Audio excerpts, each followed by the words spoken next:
Hey guys, welcome back to Magic TV. My name's Craig. It's 9 o'clock. No, it's not. It's 12. It's 12 o'clock on a Sunday, which means it's time for a Q&A.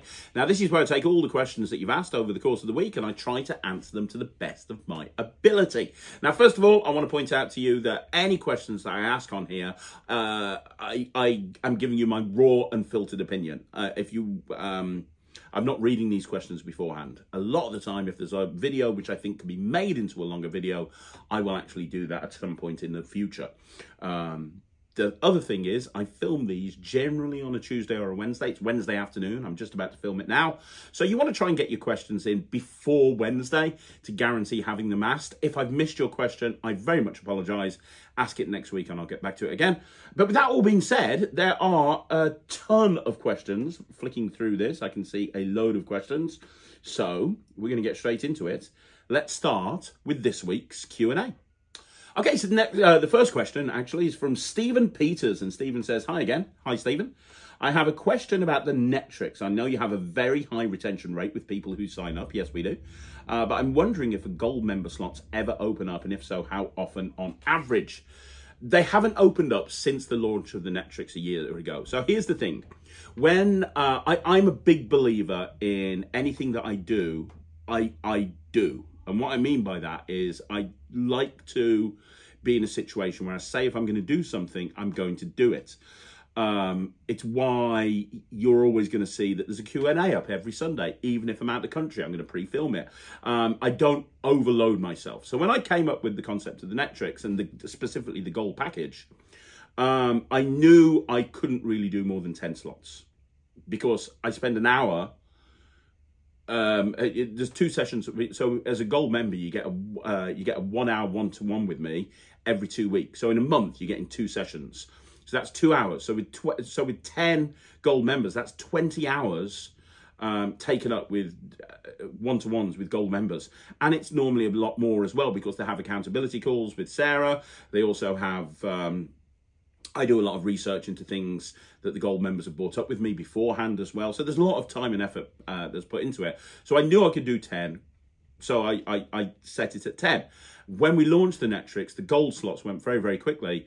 And Luke, who was working here at the time, never put a limit on it. And we only noticed like an hour into the launch, at that point, 16 people had signed up to the Netrix in the gold membership. So we immediately capped it. And I'm like, well, I can't turn around to any of these people and say, you can't be a gold member. It's not fair on them. So I ended up with 16 gold members. Since then, I've dropped 14. One person ended up leaving after like after a month. And then the other person, you know, for whatever reason, ended up not being part of it either. So I've got 14 gold members that have been here right from the very beginning. And every single one of them, it's very different what they want. Different people want different things. And I'm working on some of them with their business, some of them with their script, some of them with their act, some of them with their technique or with creativity. There's a bunch of different things that I'm working with them on. Seeing where they are now, a year on from where they started, is phenomenal. It's absolutely amazing. And I can't see any of these people going anywhere anytime soon because they have improved and just far exceeded where I think they would be. But I'm still 4 over what I was meant to have. I was meant to have 10 and I've still got 14. Which is a long kind of way of saying... I can't see any gold slots opening up anytime soon. Now, I'm not saying never say never. I did speak about this with Sarah a little while ago, and I did say to her, you know, I'm doing less on the day-to-day with the other companies, so I could spend more time on one-to-ones, and we've just restructured how we're doing them, and it's working a lot better for me. So there is a chance that maybe in the very not-too-distant future, 3 or 4 other slots will open up. But we've got a waiting list. So if you do want to be on the gold membership, drop an email to admin@Netrix and we'll add you to the waiting list. And then if and when slots do open up, we'll simply reach out to you and say, hey, do you still want a gold membership? And if you don't, that's fine. If you do, we'll move on to the next person, so on and so forth. But Thanks for your interest, but the gold membership at the moment is still oversubscribed. Okay, Stephen Peters has one more question, and he says, do you have a favourite magic movie? By that I mean movies that are more about magicians, like The Illusionist, The Prestige, or the 1950s version of Houdini, rather than fantasy-based films like Harry Potter. You know what? I do. I'm into comedy. Please bear that in mind. I like The Magicians, which was by the same guys that did The Peep Show. Who was it that did The Peep Show? I can't remember their names. The Magicians film. It's 2007 film. There we go. That's it. Robert Webb and David Mitchell. So it's a 2007 film, comedy film. It's really good, actually. It's a bit cheesy, but it's the only film I've ever seen that really kind of accurately describes what it's like to be at a magic convention. And it's very, very funny. If you haven't seen it, it's almost 15 years old now, but it's a very good film. It's called The Magicians. It's called Magicians, and it's, as I said, Robert Webb and David Mitchell. It's well worth checking out. I would recommend it. So that's the first one. And then the other one that I really like is Burt Wonderstone, which again is a comedy, and maybe that's not the answer you were looking for, but I really do like Burt Wonderstone. I think that it's a very funny, accurate portrayal of magic and magicians. And on that subject, it's a Disney film. It's on Disney Plus, and I watched it with Ryland. But you know what? I like Magic Camp. I thought Magic Camp was really good as well. So if you haven't seen Magic Camp on Disney Plus, that's a really good film as well that I'd highly recommend watching. So there you go. The Magicians, Magic Camp, and Burt Wonderstone. Okay, so the next question is from Martin Corker. And Martin says, hi, Craig, love the channel. It's great to learn from, and the Netrix is awesome. Thanks, Martin. Really appreciate that. Can I just ask where I can get 52 Thoughts by Cody Fisher? I have all the gags, but none of the mentalism at the end. Thanks in advance, Martin. Yeah, it's from My Magic, from Mia Yidid. You can get it directly from him. He's got the rights to it. So My Magic shop. Would it be My Magic shop? I can't remember. My Magic.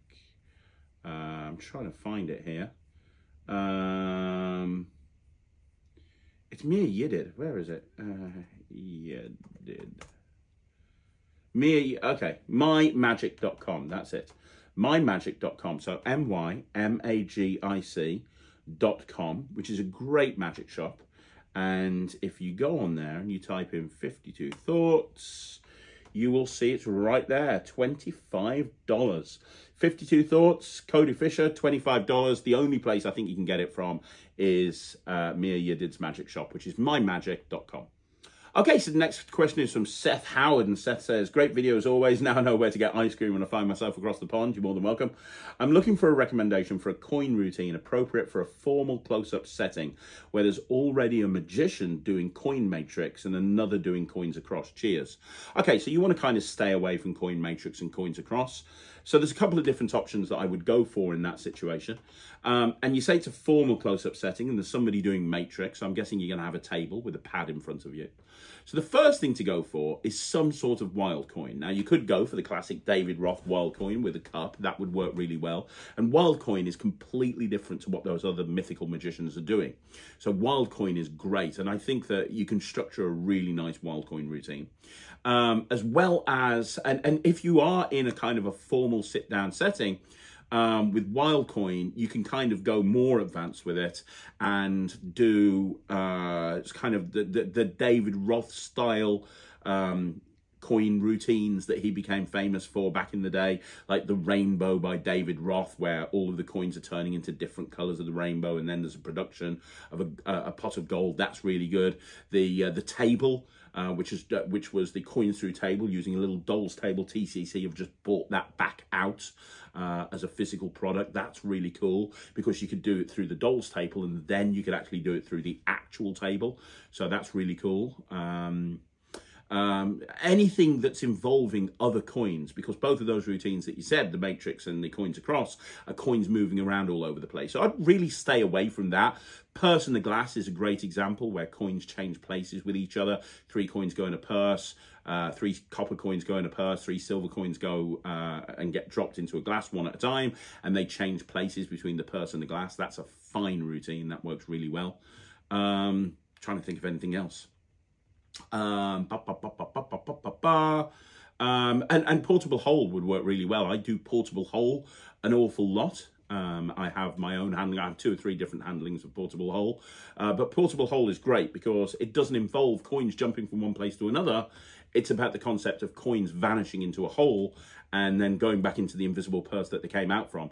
And on that subject, if you are in a sit-down setting, you know that classic Paul Harris routine, is it Eclipse, where the coins appear from behind the mirror? That would be a really nice one to do as well. If you're liking the idea of coins vanishing, you can do maybe a hanging coin style routine. Anything like that, I think, would work really well. Okay, so the next question is from the Fess. And the Fess says, hey, Craig, it's been a while. How you been? Very well. I hope you're well. My interest in magic has faded somewhat over the past couple of months, and I've been out of touch with the community, but I'm hoping to pick it back up again.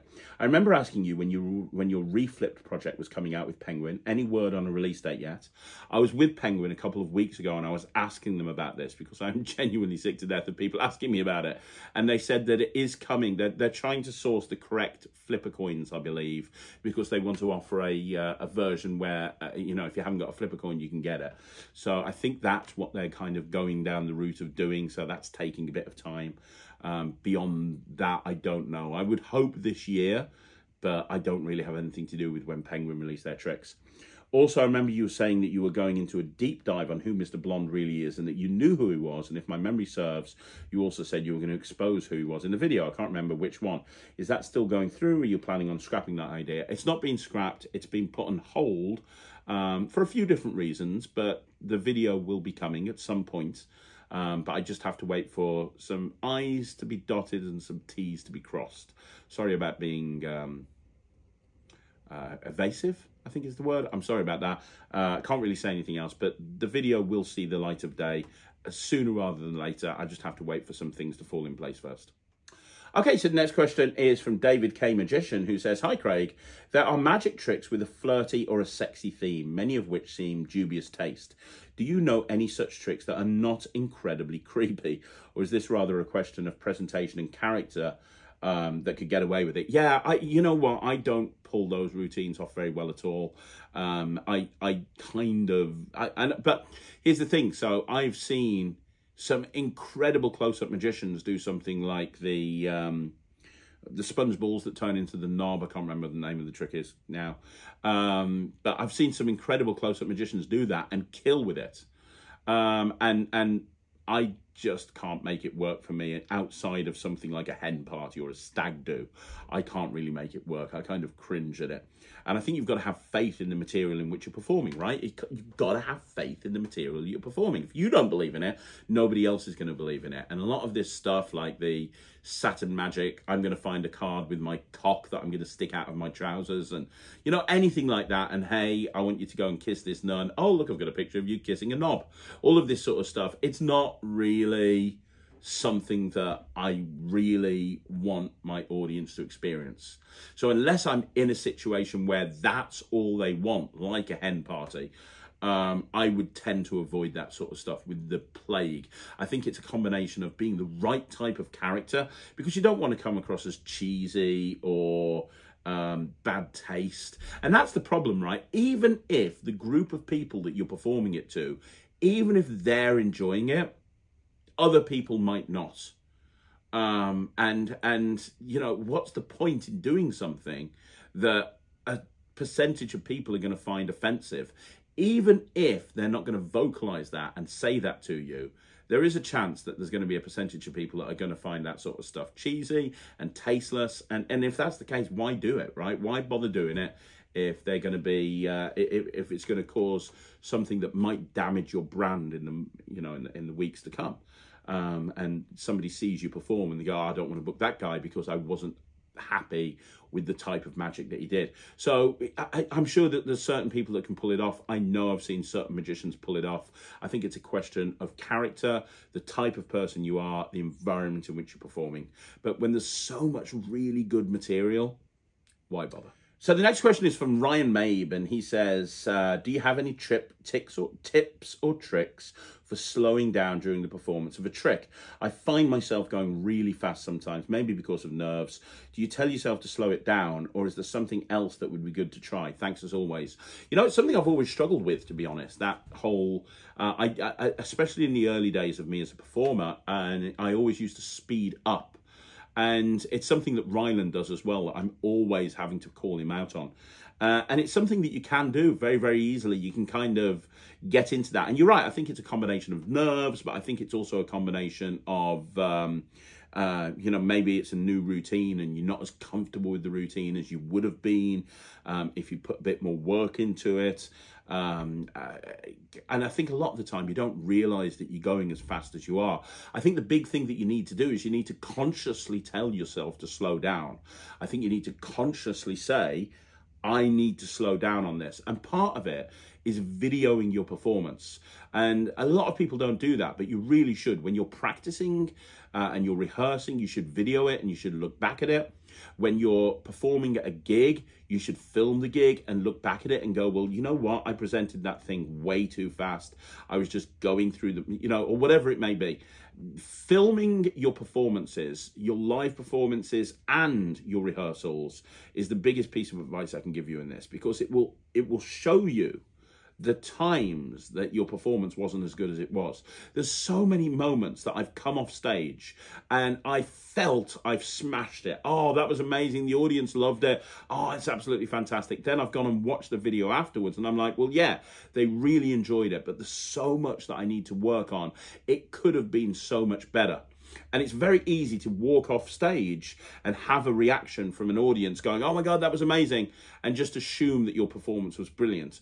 Whilst in actual fact, those are the performances that we really need to look at. It's very easy to look at a performance we consider to be a bad performance and go, well, what could I have done to make that better? But when you actually have a performance that you feel has gone brilliantly, that's the time that you need to look back at it and go, well, yeah, it did go really well. The audience did love it, but I really need to improve on some parts. And that part right there is a perfect example of something that I really could have done better with. So, yeah, that's the big piece of advice. Record all of your performances wherever possible and make a conscious effort to not speed up. And it's something that you have to consciously think about while you're performing, and then make sure that the material is worked in, because if you're doing material that you've done a dozen times, you'll know instinctively to slow the performance down. Okay, so the next question is from Adrian Suter, and Adrian says, hi Craig, your Tommy Wonder 5x5 made me wonder which magicians of today will be considered legends in 30 years from now. Well, if you're talking from a creativity point of view, I would say Justin Miller would top that list, absolutely, without a shadow of a doubt. I think that a lot of people realize how good Justin is. I think a lot of people will not realize how good he is until he's no longer here. Justin Miller, I think, is going to go down in history as one of the greatest creators of all time in this industry. And you just see his body of work and what he's achieved to realize that. Who else? So I think that Russ Stevens will go down as an absolute legend. His thinking when it comes to stagecraft, when it comes to scripting, when it comes to anything like that, his thinking is absolutely second to none. It really is. Having worked with him when Ryland did BGT, I can personally attest to how incredible he is, and his brain works very differently to other people. So I'd say Russ Stevens would definitely be in the running on that list. I think that Christian Grace is somebody that could make that list as well. Like, Christian's thinking is, again, next level. Andy Nyman is somebody that I think will go down in history as a legend. I really do. Soma, I still think to this day that Soma's Fissam act is the best Fissam act that I've ever seen. I think that Soma will go down in history as having an amazing act. David Stone, John Archer, I think both of those guys would as well.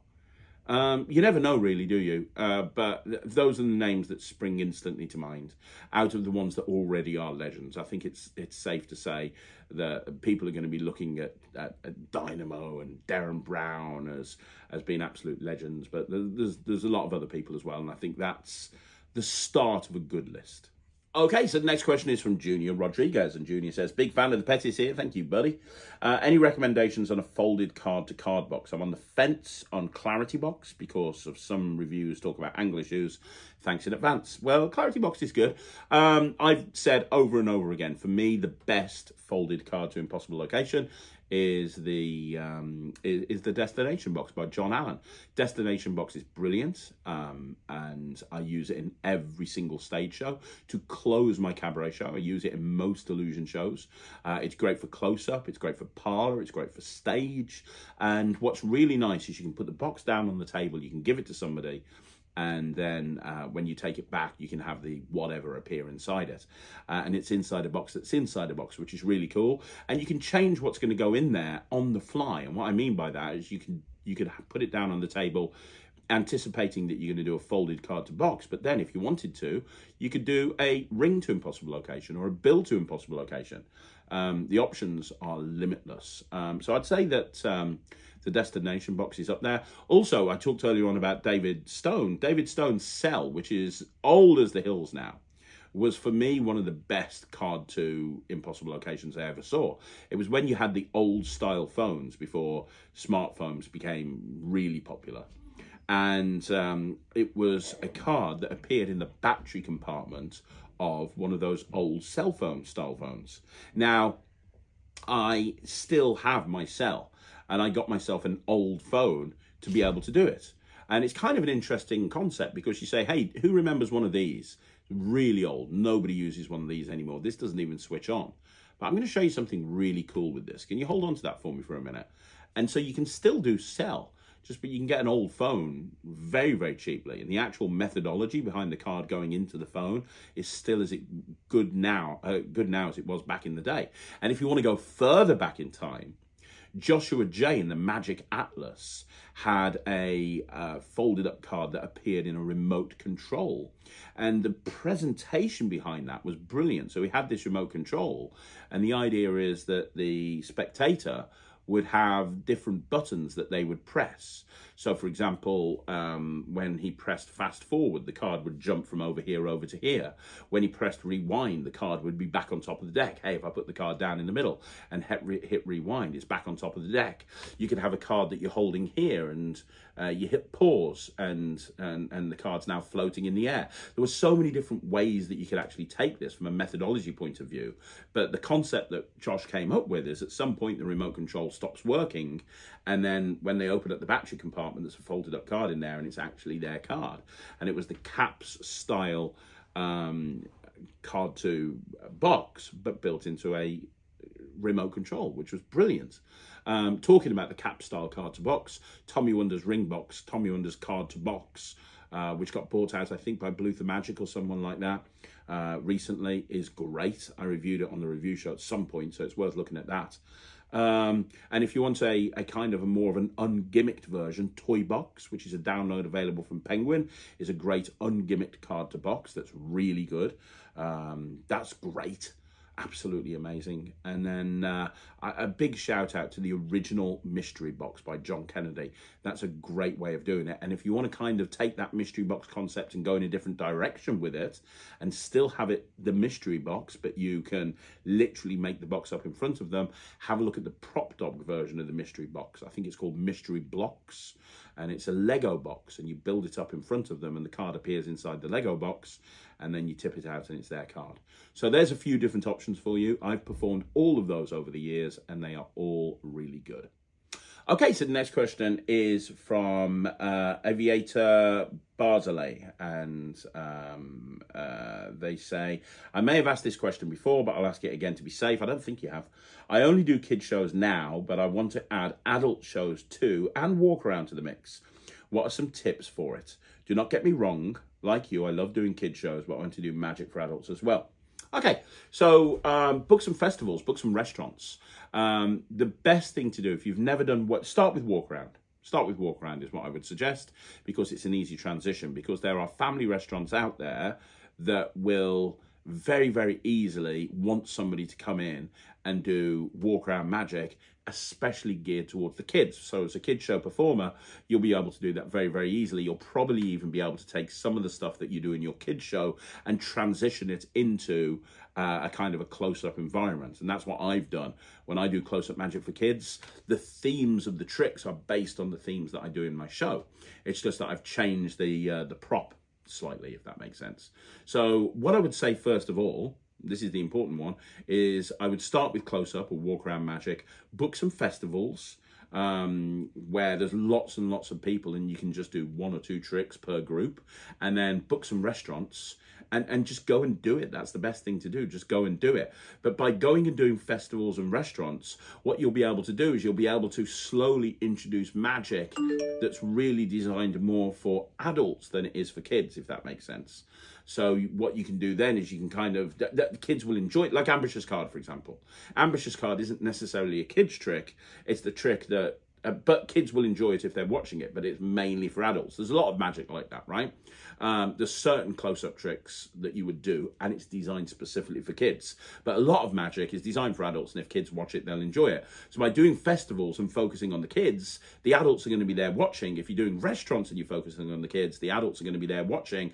So you can you can take magic that you know you can rely on, and then you can transition into magic that's really geared more for the adults, but the kids will enjoy it. Before you know it, you've got a range of material that you can use to perform for adults, and then you can start booking shows like weddings and corporates and so on and so forth, where you're just doing that type of magic and you're not focusing on the kids at all. The thing that I would say, and John Archer talks about this, is that the biggest problem that kids entertainers have when they transition over to close-up magic is not being too kiddie.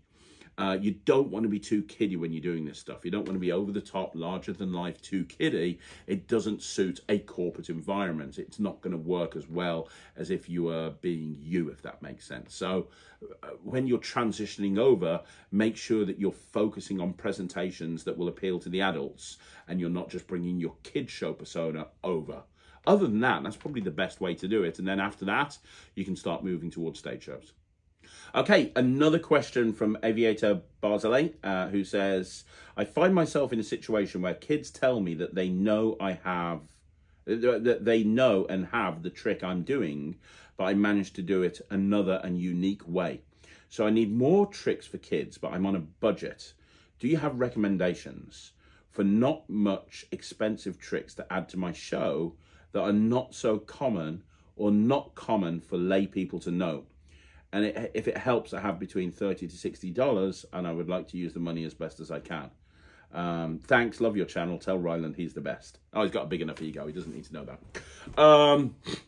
So yeah, okay. So the problem that we have here from reading here is that a lot of the tricks that you do, kids are aware of the tricks. Yeah, so you're looking for something more unique, but you're on a limited budget. Take material or concepts that aren't designed specifically for kids and bring it into your kid show. So for example, I'll give you a couple of examples. So one of my openers when I do a kid show is I do the self-tying shoelace. And I don't know anyone else that does the self-tying shoelace as an opener, but if you actually think about this as an opener, I think it's really important that the magic that you perform for kids is the sort of magic that they can relate to. Well, what's more relatable to a child than tying shoelaces? They've probably spent a long time trying and failing to tie shoelaces. And it's something that's probably constantly playing on their mind, right?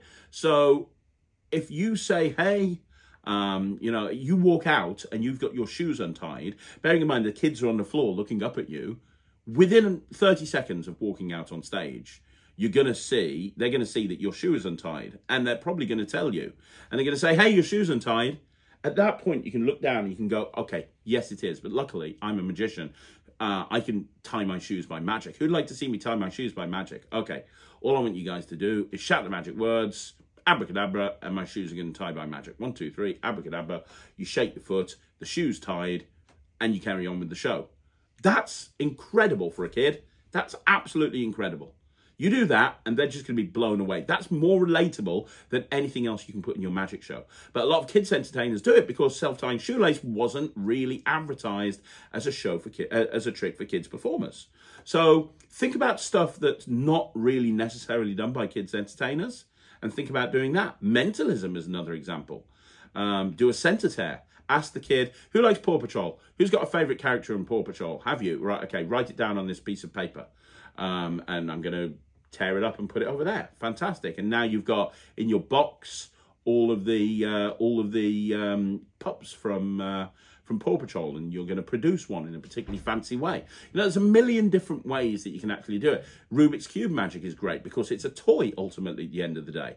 But even though it's a toy, kids relate to how difficult it is to be solved. So you go there and you solve a Rubik's Cube, kids are going to relate to that. Lego is another example. Can you take magic that you would do and do it with Lego instead? Well, what are Lego bricks? Well, they're the same size as coins, really. The little square Lego bricks are the same size as coins. Could you do a miser's dream, but with Lego? And make Lego appear and drop it into a bag instead of making coins appear and drop them into a bucket, which is okay. But imagine making Lego bricks appear and dropping them into a bag. And then you can take all of those Lego bricks and tip them into a Dove pan or something, or a change bag, and turn them into an actual Lego set. Turn it into like a Lego car or something. Now think about that. You know, who likes Lego? That's your hook line. Who likes Lego? I like Lego. Oh, I love Lego. Who likes to go to the Lego shop and buy new Lego? Oh, I do all the time as well. Luckily, I'm a magician, so I can make Lego bricks appear by magic. This is a little bag. I keep my Lego bricks in here. Look, I can reach, grab a Lego brick. Reach, grab a Lego brick. I can take all these Lego bricks. Look at them. I've got all these Lego bricks. Now I can build it. What shall I build? Well, I tell you what, I've got a book here and it's got all of my favorite things that I like to build. Do me a favor, say stop. Here's a Sven pad. Stop. Okay. What's that? Say it out loud. It's an ambulance. Oh, it's an ambulance. Oh, okay. Well, let's see if we can do this. I'm going to pour it into this bag. Everyone shout ambulance. There it is. It's an ambulance. Thank you very much. That's incredible. Nobody else is doing that, because I just thought of it, right? It's completely unique. It's off the top of the head, but kids would love that. So think about how you can take something like Miser's Dream or Mentalism or whatever, and you can apply it to kids shows, because that's what kids entertainers aren't going to be doing. Kids entertainers are going to be taking the kids props, the hopping hippity-hoppity rabbits and die boxes and stuff like that. That's what they're going to be using. So learn techniques that don't require much in the way of money. That you just go and buy some cheap Lego bricks and you can do that routine. Think about how you can apply stuff that isn't really done by kids entertainers and apply it to your act, and that will make it more unique. Okay, so the next question is from Daniel Carson. Daniel says, hi Craig, I did a show for an organisation and they really enjoyed it and invited me back to do 3 more shows in the fall. The only problem is shows are for kindergartens, first graders and second graders, and I've never done a kids show before. I feel I have enough time to prepare considering they're in the fall, but what tricks do you recommend I buy for the shows? And I would prefer the stuff you recommend could also work for a grown-up audience, but that's not necessary. Okay, so yeah, so you want to do stuff for kindergartners, first graders, and second graders. Okay, that's fine, and you want to do stuff that will work for adults. Well, the previous answer would work really well. Think about stuff that you do for adults anyway. Think about the stuff that you do for adults that you can apply to kid shows. That would work really well. Outside of that, just do stuff that you know adults are going to like. So another opener that I use, although I don't use it anymore because it's now Ryland's opener when he does a kid show. He's stolen it off me. Is the Vanishing Cane. So what I do is I walk out on stage and I go, hey, I've got this cane. I'm going to make this disappear. Who'd like to see me make this cane disappear? Okay, I'm going to make it disappear. Everyone on the count of 3, I want to shout abracadabra. The cane's going to vanish. 1, 2, 3, abracadabra. Turns into 2 handkerchiefs. The cane has vanished. Now that's an incredible moment. Anyone who knows the disappearing cane knows how good that is, right? It's phenomenal. You then put the 2 handkerchiefs into the box and you steal your appearing cane out, which looks identical to the vanishing cane. And you say, look, who'd like to know how it works? Well, it's very simple. When I walked out on stage, I had the handkerchiefs up my left nostril. And when I blew the cane, I sniffed it up my right nostril. I blew the handkerchiefs out my left nostril, and that's how it works. The kids obviously never believe you, not even for a heartbeat. And you go, no, seriously, that's how it works. You don't believe me? I'll prove it to you. I've got the cane at my right nostril, and I just go, achoo, and it fires out of my nose, and I just shoot it out. It's a great visual. It's like the sort of thing that you'd see in a cartoon. But it's visual. Adults would love that, you know, but also kids really kind of buy into it as well. So that's the thing that you need to do. You need to think about tricks that you would do for adults, like Ryland's kids show, has stuff like multiplying balls in it. It has stuff like sponge balls in it. It has 20th century silks. It has fiber optics. It has the stuff that you would not really consider to be a kid show, but he does it for kids because it's super visual magic. It's just changing the presentation. So you're probably going to have a ton of stuff in your repertoire already, which will work. You just need to think about the presentations, because the thing when you're performing magic for kids is every 3 seconds, something should be happening that's going to grab the kids' attention. It might be something magical's happening, or it might be something funny's happening, or it could be you're asking them a question, you're making it interactive. But the presentation is the key when you're performing kids' magic. Okay, so the next question is from Michael Lawrence, and he says, have you ever done Simon Lovell's Double Trouble bit? If you're working a close-up gig with Ryland, I could see that going down really well. I don't know what Double Trouble is. That sounds great, because I do a lot of close-up jobs with Ryland. Could you tell me? Would that be okay? Could you tell me what Double Trouble is? I would love to know. Please tell me. Tell me, and I'll answer on this video, and I'll tell you next week if I do it or not. But I don't know what Double Trouble is. I'm a huge Simon Lovell fan, so I can't believe I've missed out on that. Okay, so the next question is from Richard Wood, and Richard says, I recently found Pentacle in my collection. Is this something you still use? Yes, in fact, I bought out Pentacle 2000 a few years later, which was like in 2001, 2002. Pentacle, if people don't know, Pentacle is a product I bought out with World Magic Shop about 20 years ago. And it's an overlap style card, and there was a lot of stuff you could do with it. Yes, the fast hands routine I still do, which is a 3-phase kind of routine. I love that moment at the end where the card, the aces and the selections change places. So it's a 3-phase routine, but the final phase is super visual. You show that you've got 6 cards. You've got 2 kings and 4 aces, for example. And you put the 2 kings on the table to the right, you put the 4 aces on the table to the left, and you show your hands empty, and you just literally pick up the cards and turn them over, and the aces and the kings have changed places. It's like a 4-for-2 transposition. That's the routine that I still do all of the time. So yes, I still do Pentacle, but that's probably the only routine from the project that I still do at this point. The next question is from the Artist Studio, who says, hi Craig, what's your favourite Tommy Cooper routine? Got to be multiplying bottles, man. It's a classic for a reason, right? Multiplying bottles is absolutely amazing. And I think that so many people do it now because they saw Tommy do it back in the day. It's brilliant. Okay, so the next question is from Gigi. And Gigi says, question, is the level of all magic shows playing at the Fringe Festival in Edinburgh high? I'm thinking about going there. I'm Italian this summer for the first time. Is it worth it? Any tips? Yeah, I mean, there's going to be some incredible magic shows. There's going to be some that aren't so good. Do your research beforehand. I mean, I know that Chris Dugdale's going to be back this year. He's always got an incredible show. Oliver Meach maybe might be there. He's got a great show. Tom Crosby has one of the best shows that I've ever seen at the Fringe. Definitely worth checking out. Luke Osland is going to be back with a new show. His Drunk Magic was one of the hits from last year. Elliot Bibby will be back. He's always a safe bet. His Magical Beach Ball from last year was really, really good. I don't know how many people are going to be there versus not going to be there. Alan Hudson and Kat Hudson are doing their first 2-person show at the Fringe this year. That's going to be incredible. So I highly recommend Alan and Kat Hudson. Their show is going to be great. So yeah, do some research. Normally, you'll be able to, you know, people will be promoting their shows quite heavily. So do some research. But yeah, if you pick the right shows, they're amazing. And also there's a lot of variety shows that the performers at the Fringe tend to jump on. So if you're taking the Fringe seriously, you'll have your own show, and then you'll be doing multi-performer shows as well at various different venues. So there's a lot of chance to see magic. So yeah, I'd definitely go. If you like magic, Edinburgh is the place to be in August. The next question is from my friend Chris James, who says, hey Craig, thanks for the Q&A. You're more than welcome. Fast forward a year, where do you see the Netrix to be? What does Netrix look like a year from now? Great question. Well, you know what I wanted to do with the Netrix? When I set up the Netrix, I'd seen so many streaming platforms.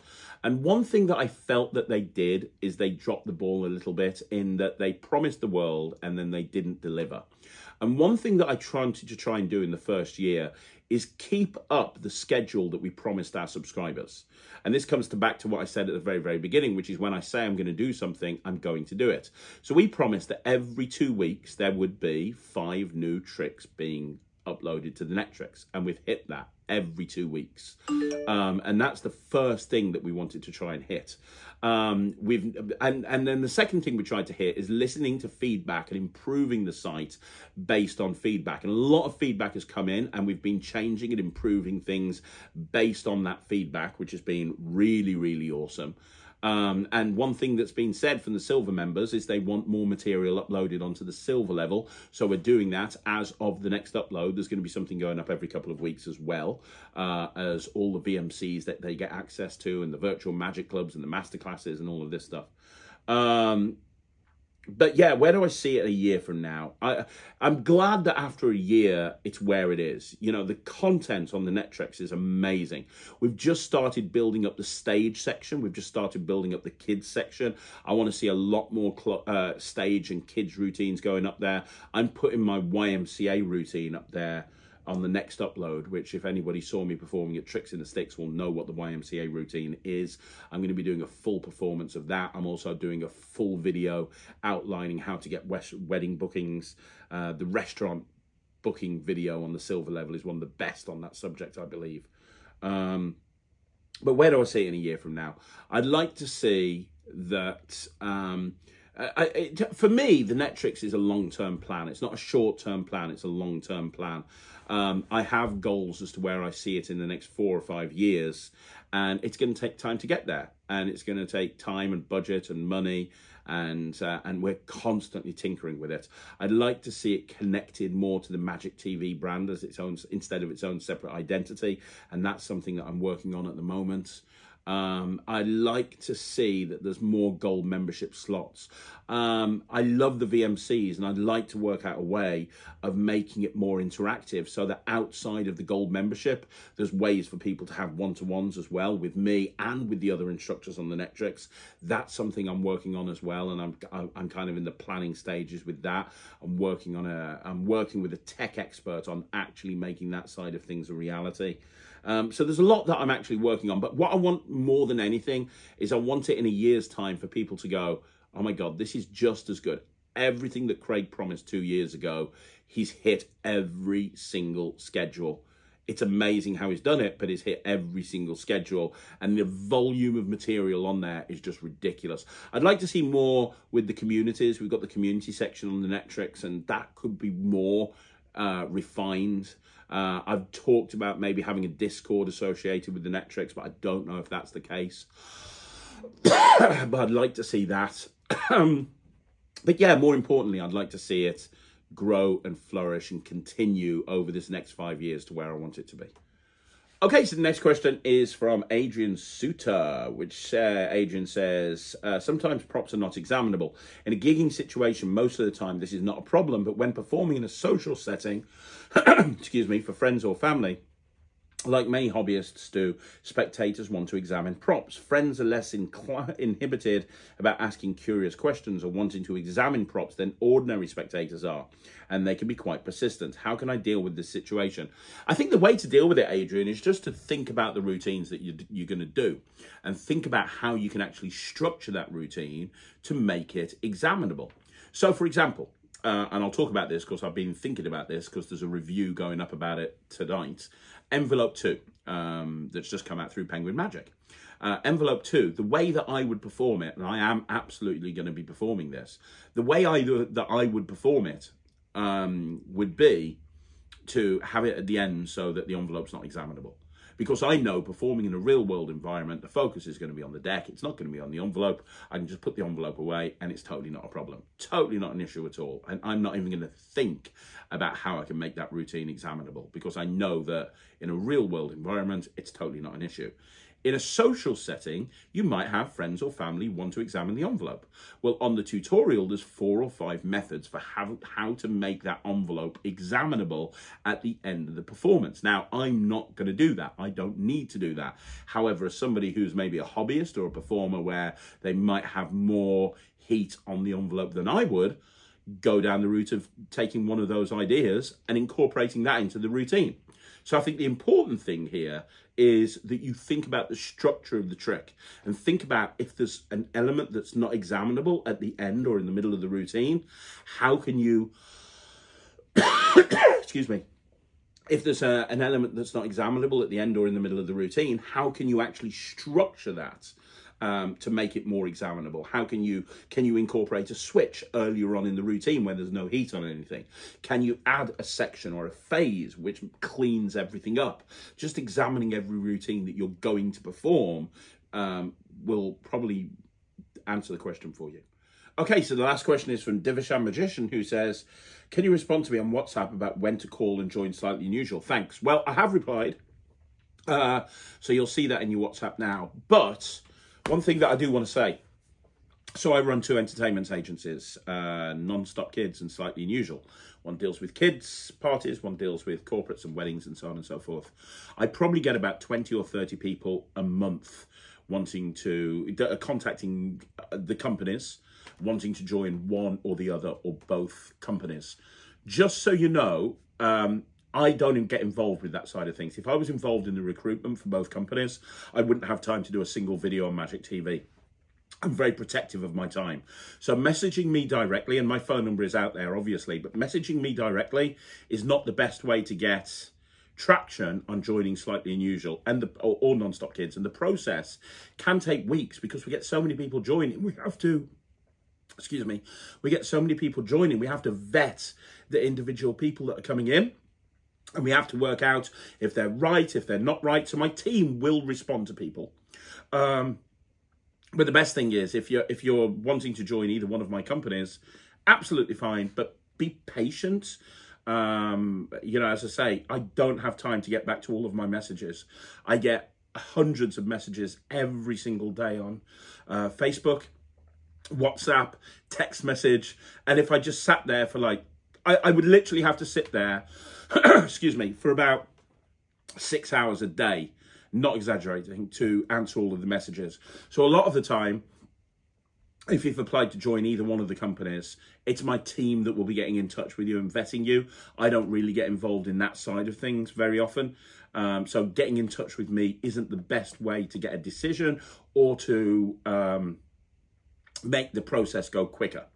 Now, one thing that I am going to be doing at some point in the next week or so is I'm going to be doing a video on how to get work through an entertainment agency and how to actually pitch yourself to an entertainment agency, because there's right ways to do it and wrong ways to do it. And I think it'd be something that's really useful for people to see. So that's going to be coming soon. But yeah, it's really just being patient, and we will get back to you. But, you know, it can take weeks. It can sometimes take months. But having said all that, I did reply to you on WhatsApp, so I know that we've got a call scheduled in the next few days. So, yeah, hopefully that answers your question. So there you go, guys. That's another Q&A in the bag. Do me a favour. Let me know what you think in the comments down below. You want to see more videos like this, like the video, subscribe to the channel, leave a comment down below. Now, I'm going to be back again this evening with a review show special at 9 o'clock. I'm going to be back tomorrow with a 5x5 at 9 o'clock. If you like what you're seeing, you want to see more videos, like the video, subscribe to the channel. And don't forget, if you want to join the hottest ticket in Magic, if you want to join the Netrix, please do so. Just go to www.thenetrix.com. That's www.thenetrix.com. You can sign up, cancel anytime, and you can see what all the fuss is about. Trust me, everyone's joining. It's what the cool kids do. So you want to check out the Netrix, please do so. I will be back again soon with another video. Thanks very much for watching. My name's Craig from Magic TV.